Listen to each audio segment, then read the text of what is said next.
Eternal now. Yes, Baba. Through enslavement to the temporary and the passing, man deprives himself of the eternal and the lasting. Each moment with which man is confronted can either tighten the grip of the false or deliver him to the truth. God is the only reality, and He is the fountainhead of all love, beauty, peace and happiness. Even in and through the fleeting now of the false, God is eternally inviting man to Himself, affirming Himself as the truth of man's being. Those who dare to see and love God in everyone and everything experience Him as the everlastingly immediate present. Only when his mind is utterly detached from the false is it possible for man to disentangle himself from the repetitive clutches of the fleeting moment. Then and only then can he become established in the eternal now, which everlastingly includes the eternal past and the eternal future. The eternal I am is an unfailing assurance of the only reality which ever was, is and will be. The way to peace and fulfillment in union with God, the Divine Beloved, is a daring dive into the eternal now. Not by fruitless surveys of the past, nor by elusive longings for the future, nor by enslavement to the fleeting moment, but by taking everything for God is it possible for you to experience yourself as the illimitable ocean of love. Here and nowhere else is the final solution of all your problems. Love, born in the truth, liberates without binding and fulfills without overpowering. It is a pure blessing not only for yourself but for each and all, forever and ever, in the eternal now. Okay, so this is the message which Meher Kripa wants me to explain. In a nutshell, it means that there is, in reality, there is only the reality, and the falsity or falseness is only apparent, dikhava, bhas, brahm. Again, in reality, there is only one moment, and that is the eternal now. There is no past, there is no future. Everything that is happening in the eternal now. So in short, what Baba is trying to tell us through this message is that you let go of all that is false, and you will know and experience that which is real.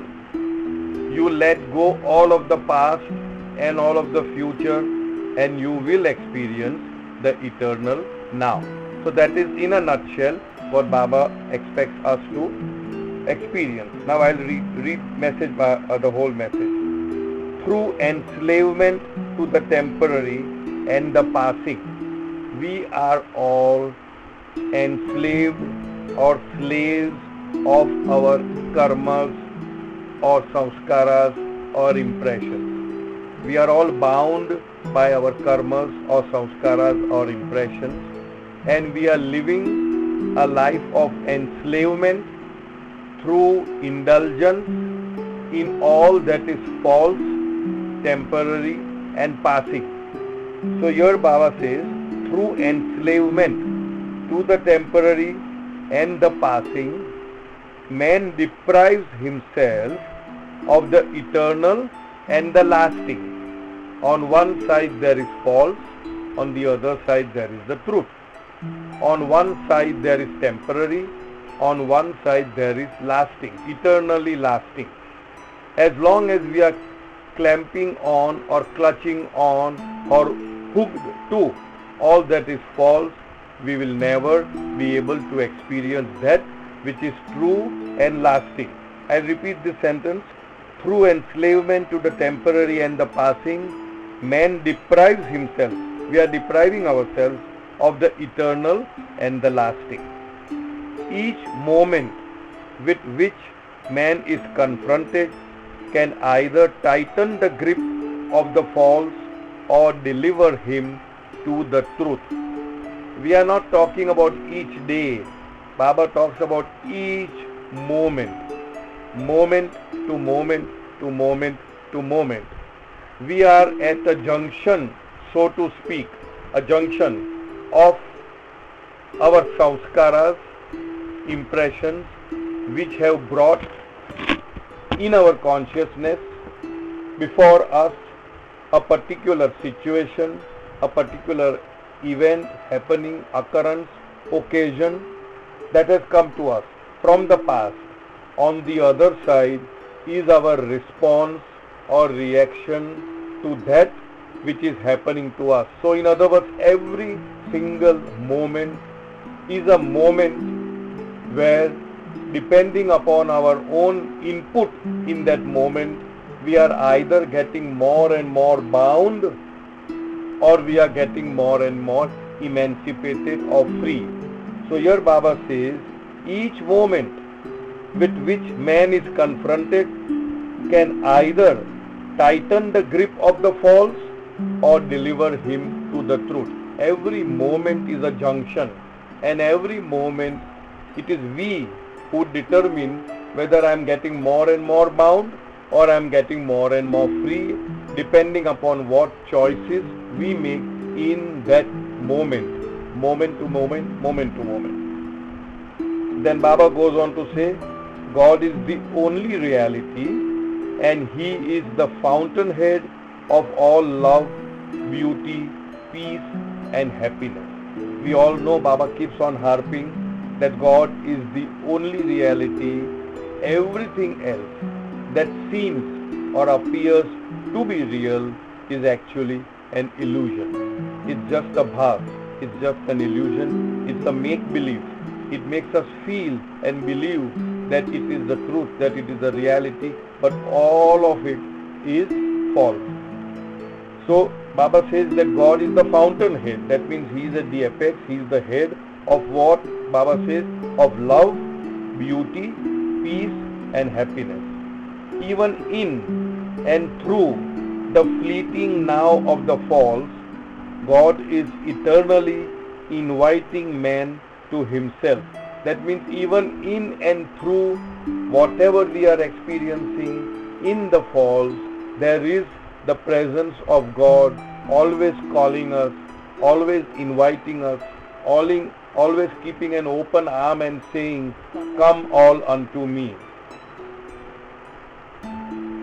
God is eternally inviting to Himself, affirming Himself as the truth of man's being. The truth of each and one's being is God Himself.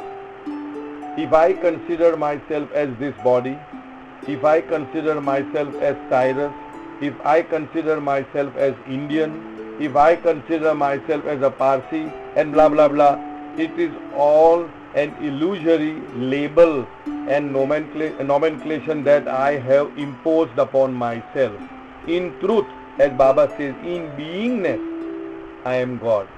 But what does not make me or anybody else for that matter realize God is because I am God plus the garbage heap full, mountain full of garbage which we call samskaras, impressions, bindings, desires, cravings. The moment all these things go, what remains is I as God, and that applies to everybody. So here Baba says, God is eternally inviting man to Himself, capital H, that means to God, affirming Himself as the truth of man's being. The truth of man's being is God. Baba always says, you are God, but you have to become God. And how do you? By non-becoming of who you are not. Neti, weaning away or weeding out whatever I am not. Those who dare to see and love God in everyone and everything experience Him as the everlasting, immediate presence. That means those who have the courage and the daring and the wisdom to be able to see God not only in just things which are of beauty, which are beautiful, but also in things which are ugly, which are unacceptable, which are displeasing, which are irritating, which are eking, that kind of thing is very eek. So God is in each and every one and each and everything. And if we have the daring and the spiritual maturity and wisdom to see Him in each and every one and everything, Baba says that person will experience God as the everlasting, immediate presence. That means He is never away from you, He is never far from you, He is always there with you, because now you have learned the art of seeing Him in each and every one and each and everything. I remember, and I think I've discussed this in one of the earlier sessions, when Bauji was asked to write the poem, Tum Hi To Ho. Then there was a lot of things that you are a mosquito, you are a pig, you are a crab, you are a snake, you are a scorpion, you are a bichu, all that stuff, And people started criticizing him that how can you say that God is that, And he was a little shaken about, and he told Baba that people are saying that how can you write such a thing about God? And Baba said, you have written the most correct thing, because this will become like a prayer in the future. This will be an indication, an indicator that God is not just in things which are acceptable, which are beautiful, which you gel with, but Baba is also in all those things with which you are not gelling well, with which you call it ugly, dirty, filthy, uncomfortable, that kind of thing. So Baba says that one who can see God in everyone and everything, he will see His everlasting presence, immediate presence. Only when his mind is utterly detached from the false is it possible for man to disentangle himself from the repetitive clutches of the fleeting moment. We are all caught up in the repetitive clutches. When I say repetitive, it means that the law of samskaras is such that you keep on moving about in the same cycle unless you have understood the law of karma and you break that chain through counter karmas or through actions which are totally opposite of what you are enmeshed into. We did that earlier, that Baba said that the point at which you can break this rigmarole, this chain, this continuity is through action. Start with action. So Baba says in order to get out of the repetitive clutches of this fleeting moment, the mind has to be utterly detached from the false. Everything that is in our life, in a sense, is false. Now how are you detached with it? Basically Baba says, do everything, attend to everything, discharge your duties and responsibilities, but at the back of your mind, think that all this is Baba. Think that this is not the reality. Think that you are detached with it. And how do you know that you are detached with it? The simple formula, the litmus paper test, as you can call it, is that you remain unattached, which means you remain detached, which means you remain in a state of equanimity, equipoise, unaffected with whatever results that follow after you have done your best in whatever you needed to do. That is the litmus test. If you can do that, then that means you are still in the world, but you are not of it. So Baba says, then and then only can he become established in the eternal now, which everlastingly includes the eternal past and the eternal future. Baba says that the eternal now is the junction which is so all-encompassing that it encompasses or covers or envelopes all of the illusory past and also all of the illusory future that is to come. In other words, the eternal now, what we call also the eternity, is the only working unit of our life.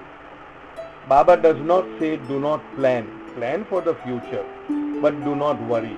Have your thoughts, but do not worry. Baba does not say something about the past.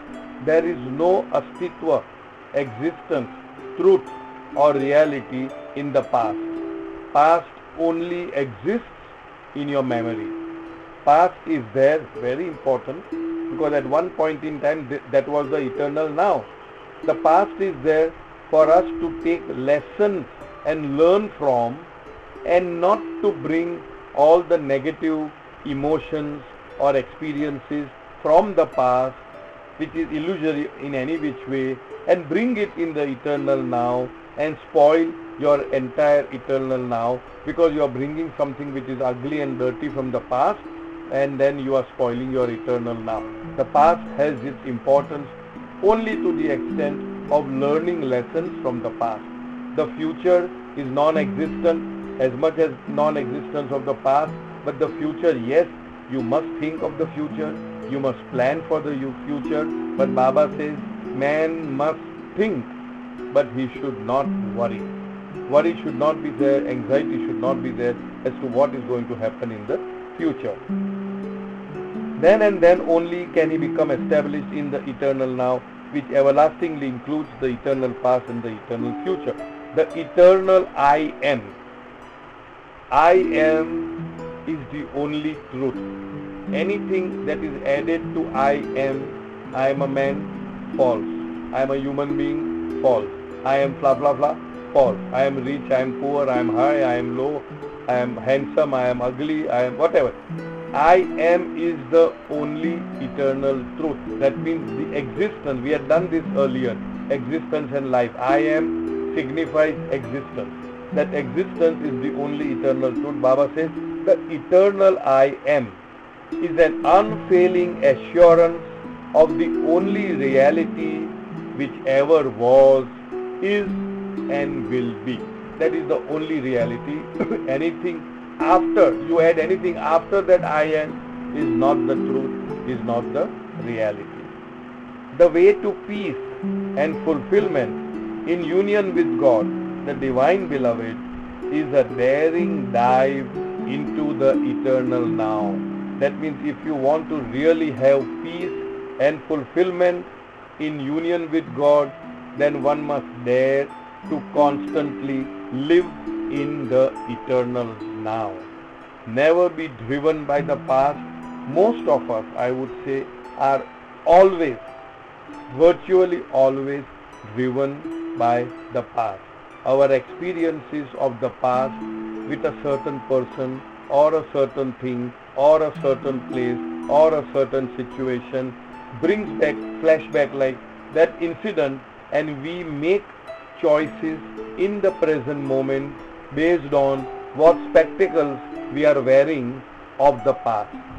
If my past spectacles with somebody is obnoxious, if I have some very bad experience with somebody in the past, then immediately when I confront that person, that past will immediately, I need to make choices based on the objectivity of the things and not on the subjectivity. Subjectivity means based on my own past experience of that thing. Because every moment is a new moment.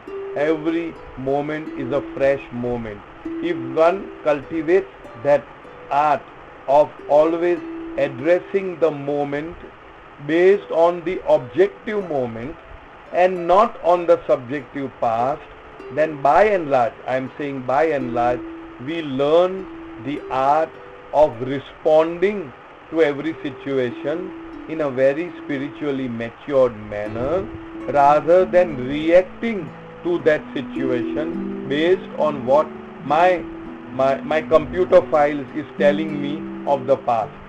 I hope I am clear about this. We can discuss this if you want to discuss that later. There are only 2.5 minutes. We'll try to finish that. The way to peace here that we did. Not by fruitless surveys of the past, what happened, nor by elusive longings for the future, nor by enslavement to the fleeting moment, but by staking everything for God. In other words, in short, okay, is it possible for you to experience yourself as the illimitable? Illimitable means unlimitable, unlimited, that way, ocean of love. In other words, what Baba is trying to say, my interpretation would be, don't be carried over by the past, don't be anxious about the future, be stationed and anchored in the eternal now. When I say anchor, you know what an anchor is, that stabilizes, a ship or a boat once it is on shore, once it is anchored, and that anchor should be Baba. That anchor should be Baba also means that we take every action, we make every choice based on what Baba would be pleased with. In this moment, I am confronted with this situation, how should I act? And if we have already in advance enthroned Baba in our heart, that means he is already what we call as, what is it called, Virajman. If he is already Virajman, if he is already enthroned in our heart, we don't call him when the problem comes, he is already enthroned, then we will get the right direction, we will get the right guidance of what action we should take in that moment. Here and now, here and nowhere else is the final solution to all your problems. Love born in the truth liberates without binding and fulfills without overpowering. It is a pure blessing. That means love which is born in the truth. If the thing disconnects, we'll rejoin for the last few sentences. Love born in the truth. That means your love is pure, unadulterated, without thinking of what is there in it for me, what is my payoff, why should I love, if you do this only then if I can love. That means that is not pure love. Love born in the truth liberates without binding. The love has to be born in the truth. Most of our so-called love are not born in the truth. They are born, what is in it for me. It's a bargain, it's a dhanda, it's a barter, it's a dhandadari, and therefore it binds. Any other sort of love, any other type of love which is not pure, which is not unadulterated, and the most common example that I give is love should be like oil.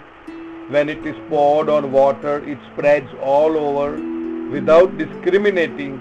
कि ये कांच का टुकड़ा इधर टूट गया है, this particular spot in the mug or glass is dirty, so I don't want to flow that side. No, it is all encompassing. Whereas any other type of love which you may call anything, anything other than love, anything other than pure love, is like ghee, which when you pour in water, it coagulates and goes, it remains at one place. It discriminates. So here Baba says, love born in the truth liberates without binding, there's no binding there, and fulfills without overpowering. Many a times, love overpowers you when it is not pure. But when it is pure love, you are in a state of absolute, not being overpowered, in a state of peace, in a state of tranquility, in a state of equanimity. It is a pure blessing, not only for yourself, but for each and all, forever and ever, in the eternal now. That means those who have learned the art of remaining in the eternal now and seeing God's presence in everyone and everything, and responding to every moment that we are confronted with in a sense of spiritual maturity, coming forth from love, seeing Baba in everyone and everything, then perhaps you may be said, we all may be said to be residing in the eternal now, in which place there is love, beauty, tranquility, peace, harmony, joy, happiness. So that ends this paragraph. I hope Meher Kripa is understood. Thank you so much. Welcome, Thank dear. you. Welcome. Thank you very nicely. Thank you very Jai much. Thank Baba. you, Baba. Thank you, Baba. So I would love if everybody reads some of Baba's potent messages and brings it to this forum so that we can understand it. Don't make it too long. Don't make it too big, and don't make it too simple. Make it something which you feel you cannot really understand, and we need to throw light on that. Okay?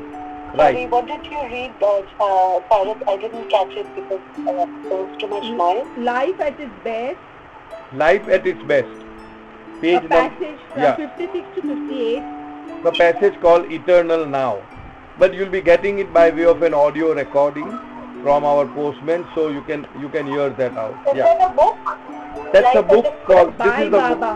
This is the book called Life at its Best. Thank you. I'll just show the first cover if I Jai can. Yeah. Baba, Sonia, This is Jai the Baba, this is the Cyrus. book. Jai Baba, This dear. is the book called Life at its Right, Best. right. Yeah. Cyrus, can I ask something? Yeah, please. Of course. I was Even I reading, need to ask you to Yeah, Vikas is asking something. Yeah, please go ahead. I was reading one quote from Baba Haji. that we must die to self Uh-huh. to live in God. Uh-huh. Thus death means life. Yeah. You want me to explain? So, yes. Practically you want me to die, you mean? No. Okay, thank you, Vikas. I was thinking that if I have to live, then Yes. how can I die? Correct. See, Tell me the yeah, tell me the way to die. I got it. See, first Yeah. of all, Baba says, I'll just Yeah. elongate that no one dies. And whenever I say Baba says, please bear with me that these are words to the effect. I am paraphrasing. I try to be as close to what Baba is saying, but I may not be saying the exact words. So when I say, Baba says, no one dies, no one knows to die. The real hero who dies is never born again. In other words, real dying is the dying of desires, of dying of finitehood, that I am finite, of dying of separateness, of dying of all that is false, all that is untruth, dying.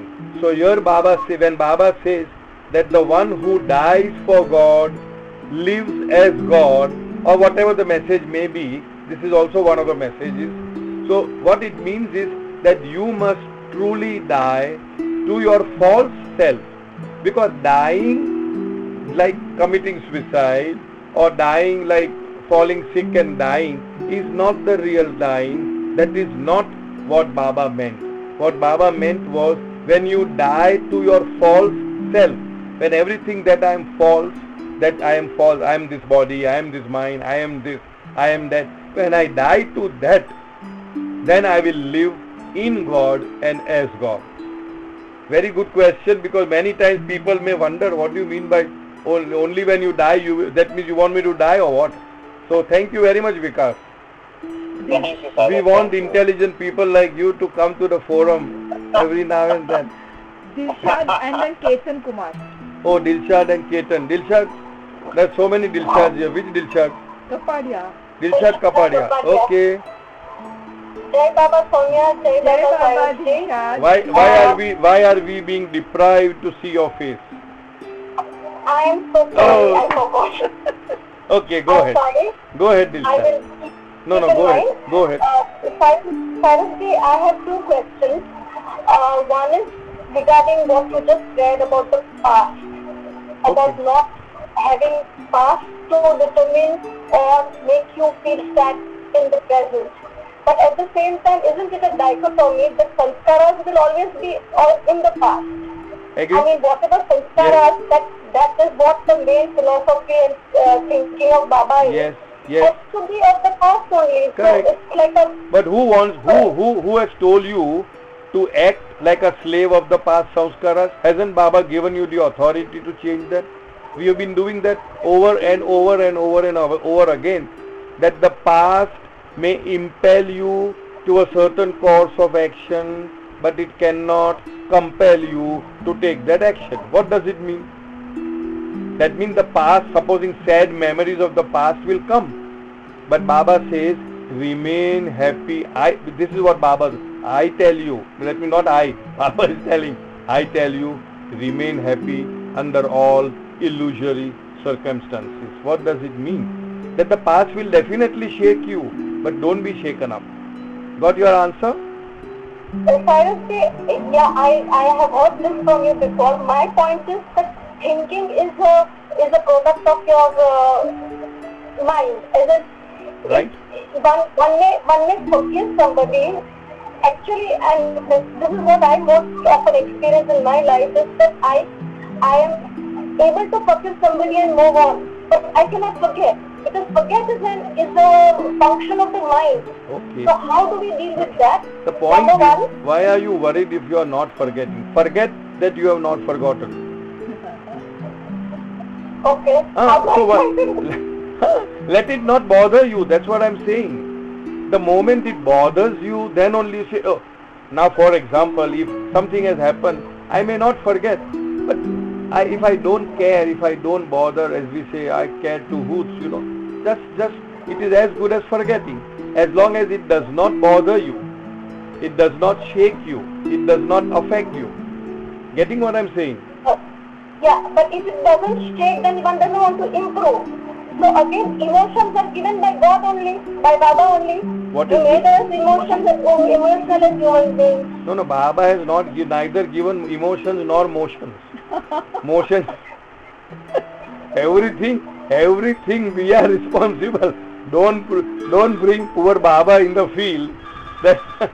No, emotions. No. Emotions are the. Say, listen. Emotions. 1 minute. Emotions are the creation of the mind, right? Mind. Sorry. Emotions. She wants to go there. 1 minute. Then let.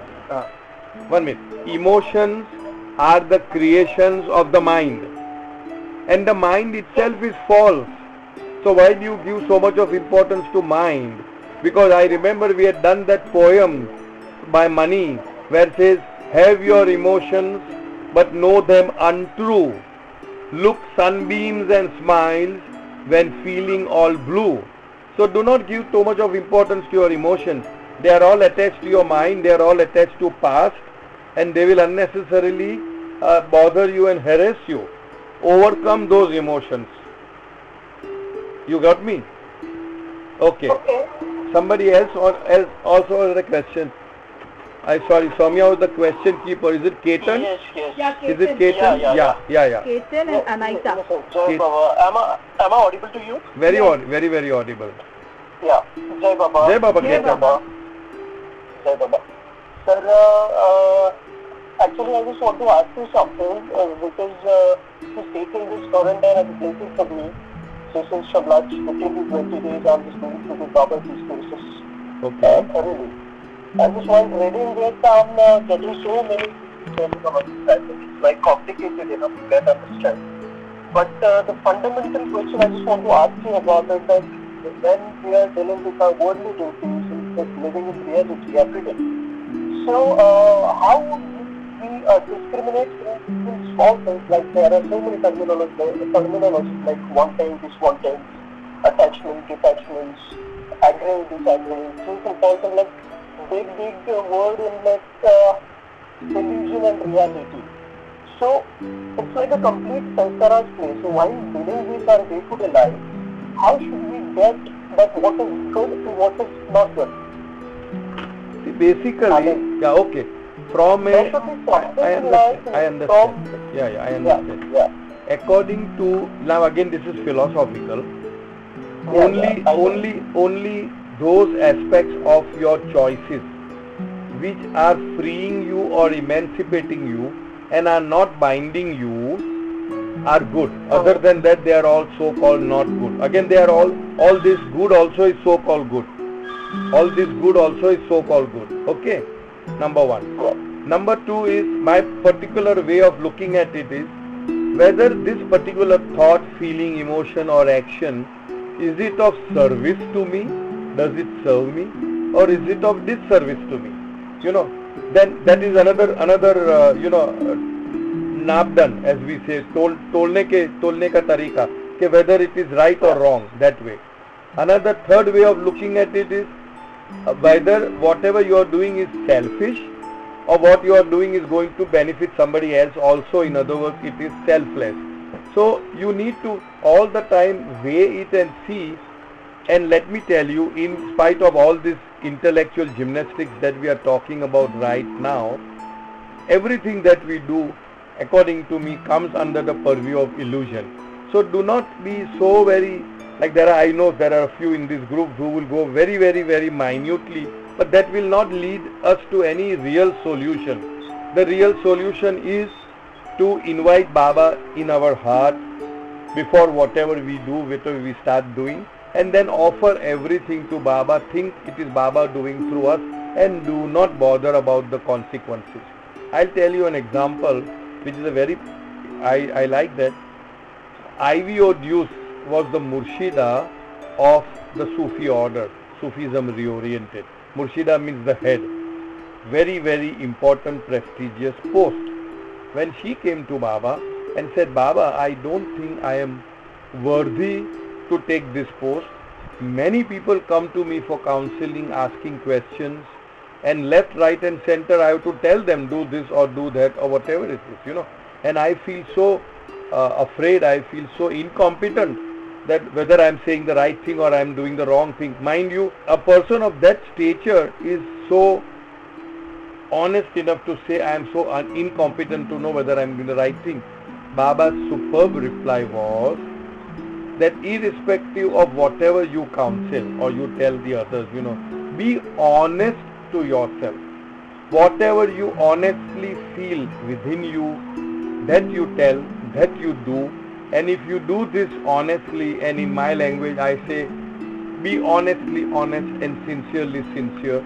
And if we do that, then Baba told her that I will take all the obligations, the samskaric burden, the consequences of all the samskar, be absolutely unmindful.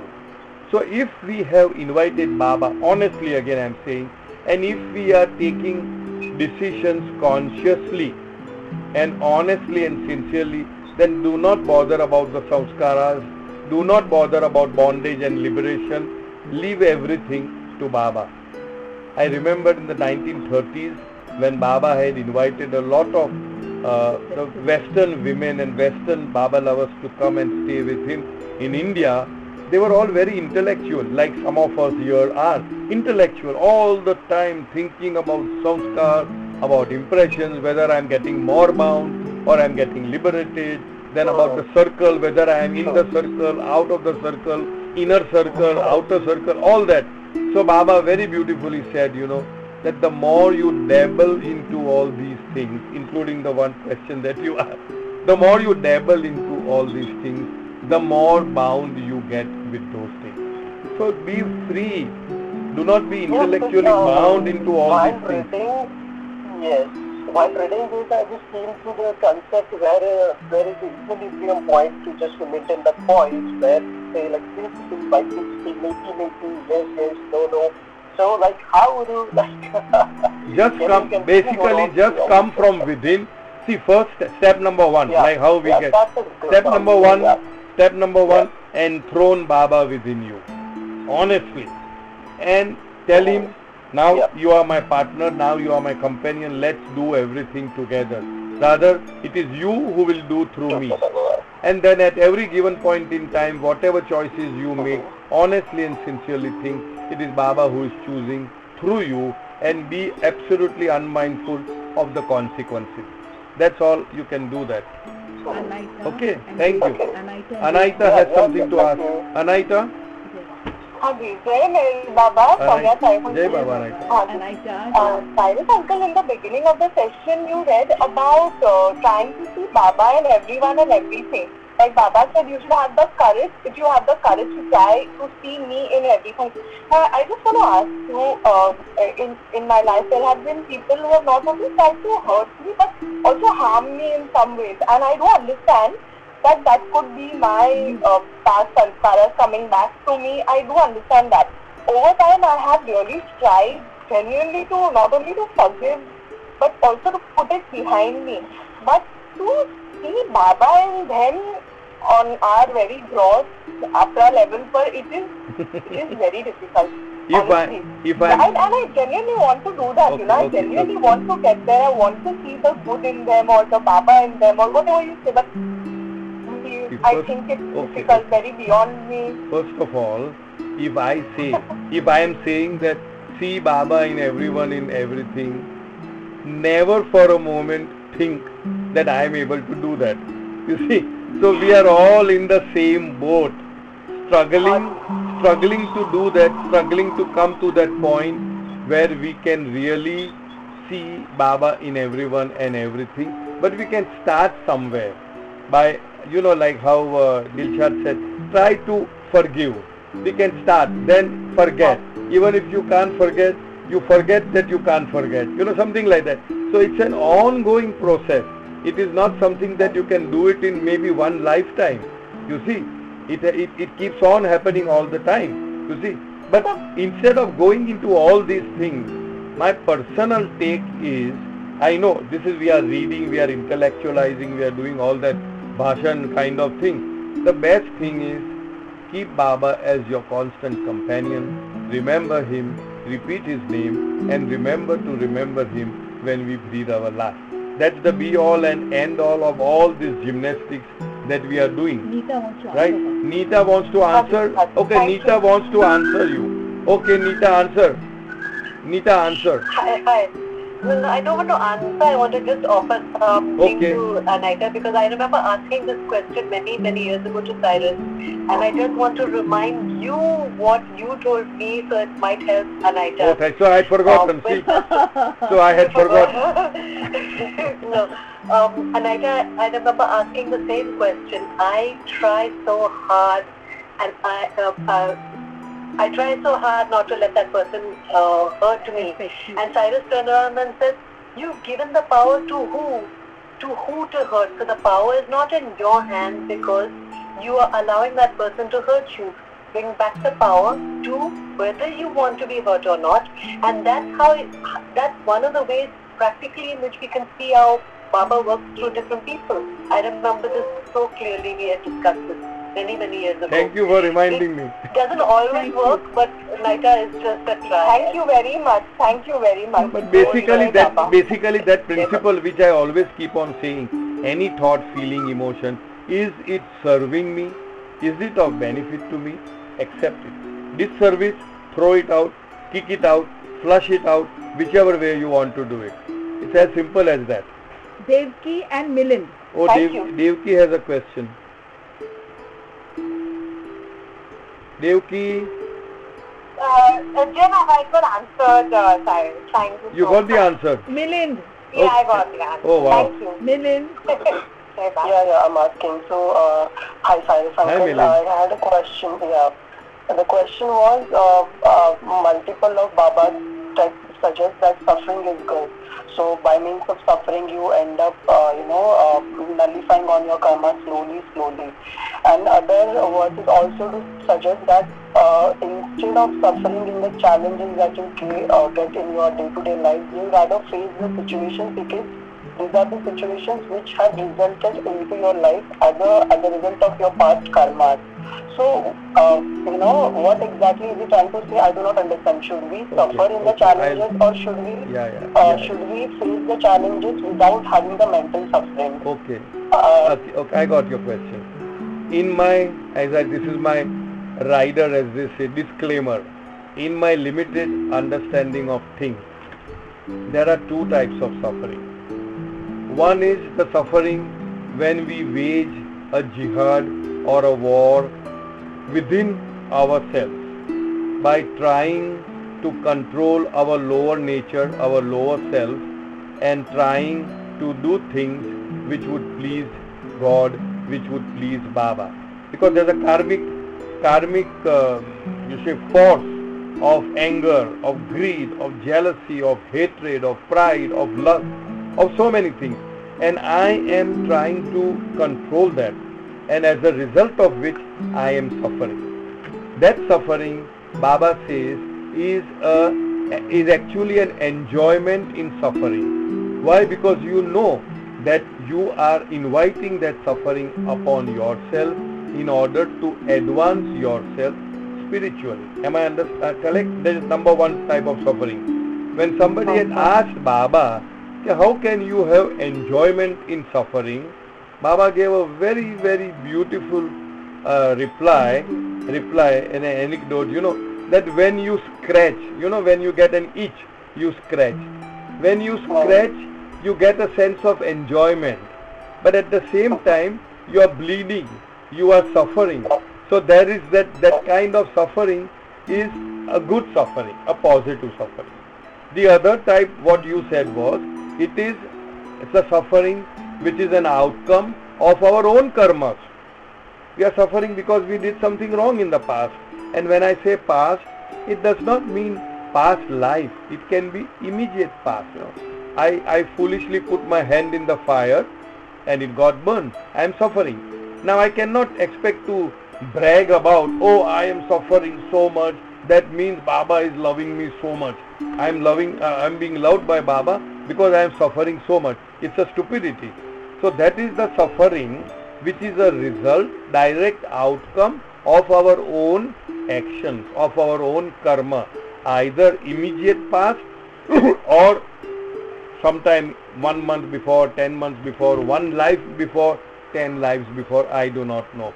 That suffering has come as a harvest or as a payback time of what we have done in the past. Seeds we have sown, fruits we have gathered. Now your question is, should I continue to suffer? I would say no. You must rise above suffering. You must deploy all the acumen, all the expertise that you have in order to overcome your suffering. Of course you must overcome your suffering. Otherwise foolishly, I have been asked by people that I am suffering from, let's say, flu, fever. That means Baba has placed me in this situation. That means Baba wants me to suffer. That means I should not go to a doctor. I think it's a very stupid thing to think in that line.